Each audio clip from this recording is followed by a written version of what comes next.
মই 91.4% পাবলৈ জ্ঞান বিকাশ লিপি জুৰিয়া নাই হোষ্টেলত থাকি পেলাই পঢ়িছোঁ।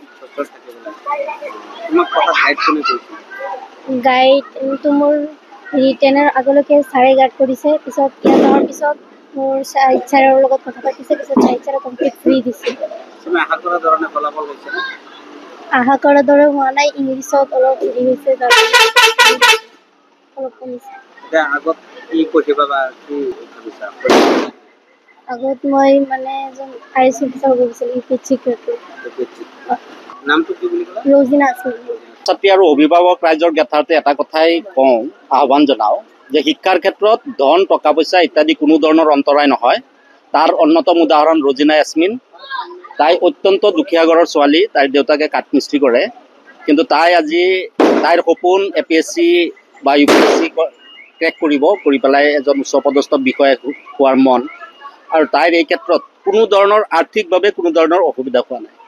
প্ৰথম পৰ্যায়ত আমি যিমান পাৰোঁ সহায় কৰিছোঁ, তাইক সহায় কৰি এইখিনিলৈকে আনিছোঁ, আৰু জ্ঞান বিকাশ বিদ্যাপীঠে তাইৰ হোষ্টেল কলেজ ফিজ সম্পূৰ্ণৰূপে মাফ কৰি দি মাচুল ৰেহাই দি পেলাই তাইক আজি এইটো ৰিজাল্ট অনাইছে।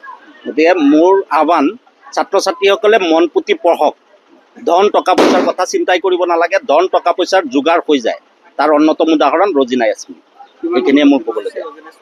ৰজিনা ইয়াছমিন 91.4 হৈছে। তাইৰ অলপ বেয়া হৈছে ইংৰাজীত, আমি অলপ আশা কৰিছিলোঁ যে 95 হ'ব, 95%। কিবা এটা অসুবিধা হৈছে ইংৰাজীত, যাৰ কাৰণে তাইৰ পাৰ্চেণ্টেজটো অলপ কমিছে। তাই কলা শাখাত, তাইৰ সপোন যিহেতু UPSC বা APSC ক্ৰেক কৰা, সেইকাৰণে কলা শাখা তাই নিৰ্বাচন কৰিছে, আৰু কলা শাখাত তাই চেষ্টা কৰি যাব। আপোনালোক সকলোৱে আশীৰ্বাদ কৰিব, এইখিনিয়ে ক'বলগীয়া।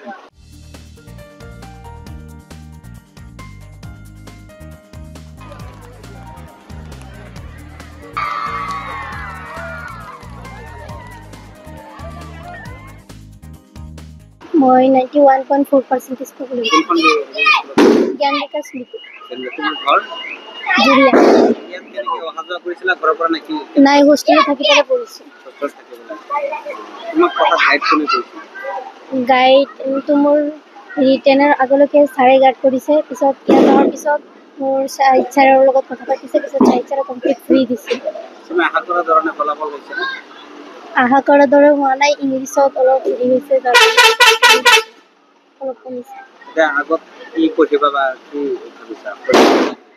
আগত মই মানে এজন IAS অফিচাৰ হ'ব বিচাৰিছিলোঁ, UPSC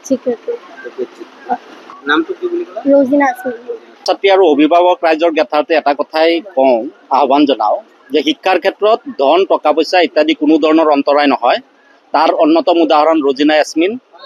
তাই অত্যন্ত দুখীয়া ঘৰৰ ছোৱালী, তাইৰ দেউতাকে কাঠমিস্ত্ৰী কৰে, কিন্তু তাই আজি তাইৰ সপোন APSC বা UPSC ক্ৰেক কৰি পেলাই এজন উচ্চপদস্থ বিষয়া হোৱাৰ মন, আৰু তাইৰ এই ক্ষেত্ৰত কোনো ধৰণৰ আৰ্থিকভাৱে কোনো ধৰণৰ অসুবিধা হোৱা নাই।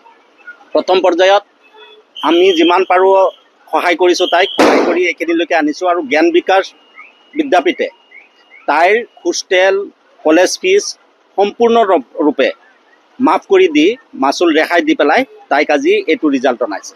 গতিকে মোৰ আহ্বান, ছাত্ৰ ছাত্ৰীসকলে মন পুতি পঢ়ক, ধন টকা পইচাৰ কথা চিন্তাই কৰিব নালাগে, ধন টকা পইচাৰ যোগাৰ হৈ যায়। তাৰ অন্যতম উদাহৰণ ৰজিনা ইয়াছমিন। এইখিনিয়ে মোৰ ক'বলগীয়া। ৰজিনা ইয়াছমিন 91.4 হৈছে। তাইৰ অলপ বেয়া হৈছে ইংৰাজীত, আমি অলপ আশা কৰিছিলোঁ যে 95 হ'ব, 95%। কিবা এটা অসুবিধা হৈছে ইংৰাজীত, যাৰ কাৰণে তাইৰ পাৰ্চেণ্টেজটো অলপ কমিছে। তাই কলা শাখাত, তাইৰ সপোন যিহেতু UPSC বা APSC ক্ৰেক কৰা, সেইকাৰণে কলা শাখা তাই নিৰ্বাচন কৰিছে, আৰু কলা শাখাত তাই চেষ্টা কৰি যাব।